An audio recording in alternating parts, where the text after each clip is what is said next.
Welcome to the other video of array. यहां पर हम बात करेंगे टू डायमेंशन एरे। देखो कहीं कहीं लिखा होता है मल्टी डायमेंशनल भी लिखा होता है, कैसा लिखा? Multi dimensional. इससे पहले हमने पढ़ा था सिंगल डायमेंशनल एरे।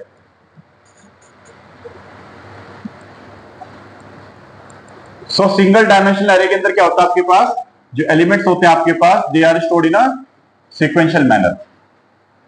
ठीक है, they are stored in a sequential manner. ये वो आपके पास सिंगल डायमेंशनल एरे। तो अगर हम बात करें सिंगल डायमेंशन एरे को हम कैसे डिक्लेयर करते हैं बेटा? अगर आपके पास एक एरे है integer A, it is a single type and we are writing here new int, और यहां पर उसका साइज है, साइज कितना हुआ? For example we have 10 elements. तो ये क्या बता रहा है आपको? This is a data type. ये वो आपके पास एरे का नाम, दैट्स अ वेरिएबल, और ये होता है एरे का टाइप। अब जैसे हम लोग सिंगल डायमेंशनल एरे में ट्रीट कर रहे हैं, तो हमने यहां पर क्या लगाया? सिंगल स्क्वायर ब्रैकेट लगाया। तो जब डबल डायमेंशनल एरे आएगा तो हम क्या करेंगे बेटा? दो ब्रैकेट लगाएंगे। यहां पर हमारे पास total count of the elements है, लेकिन हमारे पास क्या होगा? In case of double dimensional array we have two brackets here. तो एक ब्रैकेट क्या स्पेसिफाई करेगा? नंबर ऑफ रोज, और दूसरा नंबर ऑफ कॉलम्स। आपने मैट्रिक्स पढ़ी है ना? देखो मैट्रिक्स के अंदर क्या होता है आपके पास, चैप्टर पढ़ा ना मैट्रिसेस। मैट्रिसेस में अगर हम बात करें बेटा, तो अगर आपके पास ये अलाइनमेंट होता है, आपके पास जो इस टेबल के अंदर जो हॉरिजॉन्टल एस्पेक्ट होता है उसको क्या बोलते हैं हम? रो। और वर्टिकल एस्पेक्ट को क्या बोलते हैं? उसको बोलते हैं कॉलम। ठीक है, तो यहां पर जितने number, total number of element कितने होते हैं इसमें? रो इंटू कॉलम, ये तो होते हैं। तो अगर हम बात करें कि अगर हमने कोई एलिमेंट लिखा है यहां पर A11, इसका मतलब क्या हुआ? हाँ, पहली रो है और पहला कॉलम।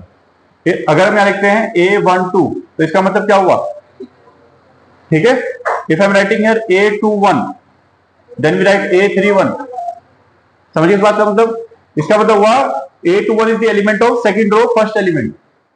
ठीक है, यहां पर थर्ड रो फर्स्ट एलिमेंट। तो यहां पर हम इसी प्रिंसिपल को फॉलो करेंगे टू डायमेंशनल एरे के अंदर, और हम लोग क्या करेंगे? सबसे पहले एरे को इनिशियलाइज करना सीखते हैं। पहले हम सीखेंगे एरे इनिशियलाइजर मेथड से, या पहले डिक्लेरेशन सीखते हैं उसका, कि एरे को हम डिक्लेयर कैसे करते हैं। देखो ये समझ गए ना इसका कॉन्सेप्ट क्या है? सो अगर आपको डिक्लेरेशन सीखना है, declaration of two dimensional array,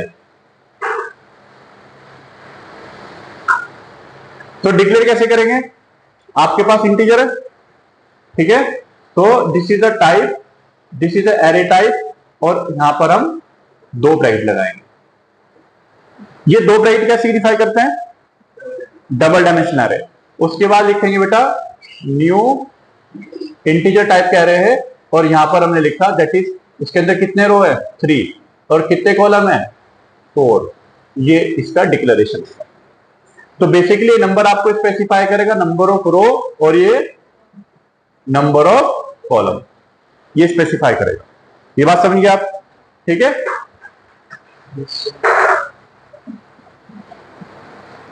ये स्पेसिफाई करेगा नंबर ऑफ कॉलम। तो इस अगर हमने ऐसा क्या बनाया डबल डायमेंशनल एरे, तो उसमें कितने एलिमेंट्स होंगे? एलिमेंट्स कितने होंगे इसमें? कितने होंगे? 3 क्रॉस 4। ठीक है, तो अगर आपके पास ये एक एरे है, डबल डायमेंशनल एरे है, तो ये होगा आपके पास 3 क्रॉस 4 ऑर्डर का होगा, जिसके अंदर आपके पास पहला एलिमेंट होगा A12, then we have A11, A11, A12, A13। ठीक है, और कौन सा एलिमेंट होगा? 3 क्रॉस 4 है ना, तो क्या हो गया? A21 कहां से होगा अभी? कॉलम 4 है ना, तो A14। ठीक है, सेकंड क्या होगा यहां पर आपके पास? A21, दूसरा एलिमेंट क्या होगा बेटा? A22, A23, A24। उसके बाद A31, A32, A33 और A34। देखो कितने एलिमेंट्स हैं यहां पर? 4 एलिमेंट्स है। कितने? 4। सो अगर हमें किसी भी एलिमेंट को एक्सेस करना, for example this was a double dimensional array A, तो अगर मुझे ये वाला एलिमेंट को एक्सेस करना है, इस एलिमेंट को एक्सेस करने के लिए मुझे क्या लिखना होगा? क्या लिखना होगा? ए पहले ब्रैकेट में लिखोगे आप 2 और दूसरे ब्रैकेट में 3। इस बात को समझ गया? ये है। So this is how will access the each and every element of this array. तो अगर हम लिखते हैं, मैंने लिखा बेटा A3 4, यहां से कौन सा एलिमेंट आएगा आपके पास? A3 4, that is the last element. ठीक है, समझ गए सीक्वेंशियल तरीके से कैसे लिखते हैं? बस आपको ये एड्रेसिंग याद रखना है। पहले आपको किसी भी एरे के अंदर रो लिखनी है, उसके बाद उसका कॉलम स्पेसिफाई करना है। तो ये होता है हमारे पास डबल डायमेंशनल एरे। क्या होता है? तो हम यहाँ पर एक प्रोग्राम देखते हैं। सबसे पहले हम उस प्रोग्राम के अंदर स्कैनर मेथड से डबल डायमेंशनल एरे के अंदर क्या सीखेंगे? एलिमेंट्स को एंटर करना सीखेंगे। इससे होगा, उससे भी होगा। पहले में स्कैनर मेथड से सीखेंगे इसको, स्कैनर मेथड के बाद हम सीखेंगे एरे इनिशियलाइजर मेथड से। ठीक है, ये नोट करो आप पहले। Declaration of an 2 dimensional array, ये लिखो कैसे डिक्लेयर करते हैं इसको। लिखो बेटा, declaration of a 2 dimensional array. उनका सबका क्या करना है? सम प्रिंट करना है। और ये हम करेंगे प्रोग्राम स्कैनर क्लास से। किससे करेंगे बेटा? स्कैनर क्लास से। तो सबसे पहले लिखो आप that is import Java dot util dot asterisk. इससे हमने क्या किया? स्कैनर क्लास को इंपोर्ट कर लिया। उसके बाद लिखो क्लास। क्लास का नाम लिखा आपने, क्या लिखो क्लास का नाम? अंशु लिख दिया। ठीक है, उसके बाद क्या करोगे? मेन मेथड बनाते हैं यहां पर।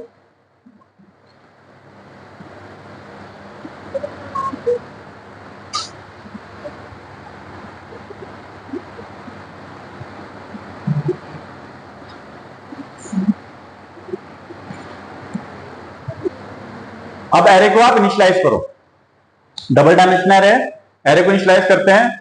एरे का नाम क्या ले लेते हैं बेटा? एरे हुआ इंटीजर टाइप, एरे ले लिया AR।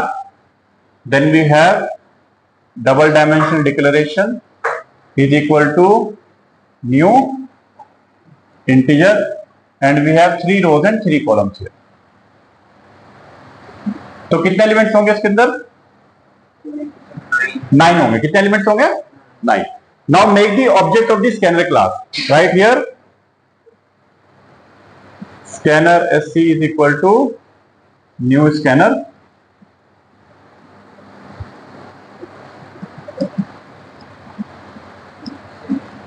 System dot in. अब आप लूप लगाते हैं। देखो हम लोग क्या करेंगे बेटा, यहां पर लूप लगाते हैं। ठीक है, और लूप लगाने के बाद 1 by 1 will enter the elements. तो सबसे पहले बेटा आउटर लूप लगाते हैं जो रोज को चेंज करेगा। किसको चेंज करेगा? रोज को। तो रोज कितनी है? 3 है। Write here for integer I is equal to 0 and I should be less than कितना होगा? 3। Then we have I plus plus. Similarly write the loop for the number of column for integer J is equal to 0 and J should be less than 3, J plus plus. अब देखो हमने क्या किया, हमने 2 loop लगाए। This loop is for the rows and this loop is for the column. ये किसके लिए? कॉलम के लिए। अब हम क्या करेंगे? 1 by 1 एलिमेंट्स को एंटर करना है। तो right here that is system dot out dot println enter the element.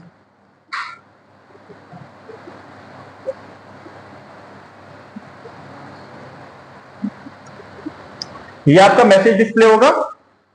Message display होने के बाद हम लोग क्या करते हैं बेटा? स्कैनर क्लास से ऑब्जेक्ट को एंटर करते हैं। ठीक है, so right here array of I and J is equal to SC dot next int. Now close the both the loops. ये बंद कर दिया हमने यहां पर। सबसे शुरुआत में क्या होगा? देखो I की वैल्यू 0 है। देखो एलिमेंट्स कैसे इंसर्ट होते हैं, इस बात को सीख लेते हैं पहले। आपके पास the first iteration outer loop में देखो बेटा I इज इक्वल टू 0 है ना। अंदर वाले लूप में गया, J कहां से शुरू हुआ? 0 से। So J is equal to 0 and J should be less than equal to 3। तो J का लूप चलेगा आपके पास J अप टू 3। तो सबसे पहले क्या पूछेगा? अगर आपके पास दिस इज एन एरे, तो इस एरे के अंदर हम देखते हैं तो this is the first position. तो फर्स्ट पोजीशन पे उसने पूछा आपके पास this is the first element with both the row and column are 0 0। So पहले वाले में पूछा उसने कि स्कैनर क्लास से कि एलिमेंट कौन सा इंसर्ट करना, दिस इज 0 दिस इज 0। आपने एलिमेंट दिया फॉर एग्जांपल 1, तो 1 इस रेस्पेक्टिव पोजीशन पे आया। उसके बाद जे का लूप बढ़ा बेटा, जे इंक्रीमेंट हुआ, जे हो गया आपके पास 2, इट इज लेस देन 3। तो क्या हुआ सेकंड वाले रो में देखो ये दिस इज 0 दिस इज 1। ठीक है, यहां पर इंडेक्सिंग आपको 0 से रखनी है। मैंने बताया था ना 0 से क्यों रखते हैं एरे के अंदर, because it is a base address. क्या होता है ये बेस एड्रेस। जैसे हम लोग इंडेक्सिंग करते हैं सिंगल डायमेंशन एरे में, ऐसी 2D एरे में भी हम करते हैं इंडेक्सिंग। उसके बाद हुआ यहां पर सेकंड एलिमेंट है, उसके बाद ये हुआ आपके पास ये थर्ड एलिमेंट है। ठीक है, ये आपके पास सॉरी ये वाला 0 1 ये आपके पास पहली रो के अंदर तीनों एलिमेंट इंसर्ट हो गए। उसके बाद क्या होगा आई का लूप इंक्रीमेंट होगा, आई कितना हो जाएगा 1, तो will come to the second row. तो ये हो जाएगा आपके पास A1 0, then we have A1 1, then we have A2 2। ठीक है, सेकंड रो थर्ड एलिमेंट, ये सिग्निफाई कर रहा है इस बात को समझ गए आप। ठीक है, तो आपको एलिमेंट को इस तरह इंसर्ट करना है। आप इंडेक्सिंग के अंदर क्या कर सकते हो, यू कैन टेक 1 1 ऑल्सो, ऐसा भी जरूरी कुछ नहीं है। मैं आपको बोल रहा हूं अगर हमने लूप चलाया 1 1 से तब भी कोई प्रॉब्लम नहीं है, बट हम लोग क्या कर रहे हैं बेस जो इंडेक्स है उसको प्रिजर्व करने के लिए वी आर राइटिंग हियर 0। समझिए इस बात को। तो इस तरह इसमें 1 बाय 1 एलिमेंट्स इंसर्ट होंगे। नाउ अब हमको क्या करना है बेटा, हमको जितने भी एलिमेंट्स हैं उसके अंदर उनका क्या करना है, क्या प्रिंट करना है, सम प्रिंट करना है। सो क्या करोगे आप दोबारा लूप लगाओ और एक वेरिएबल ले लो, take a variable of integer sum is equal to 0। ठीक है, ये इंडियन वो है ना स्टाइलस, इंक ऊपर चली जाती है इसकी। ये हो गया। उसके बाद क्या करोगे, दोनों लूप लगाते हैं यहां पर, write here for integer i is equal to 0। आप दोबारा इनिशियलाइज कर सकते हो वेरिएबल के, कुछ नहीं होता। i is equal to 0, I should be less than equal to 3, then we have I plus plus. Similarly, write here for j for integer j is equal to 0 and j should be less than 3, j plus plus. दोनों loop लगा दिया आपने।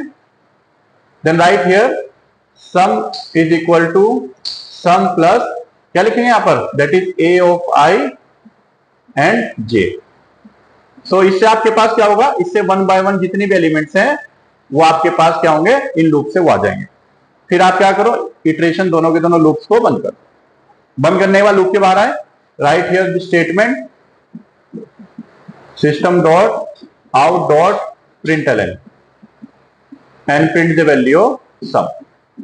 ठीक है, main method और class close कर दो। So this is how we can print the sum of all the elements in a given 2-dimensional array.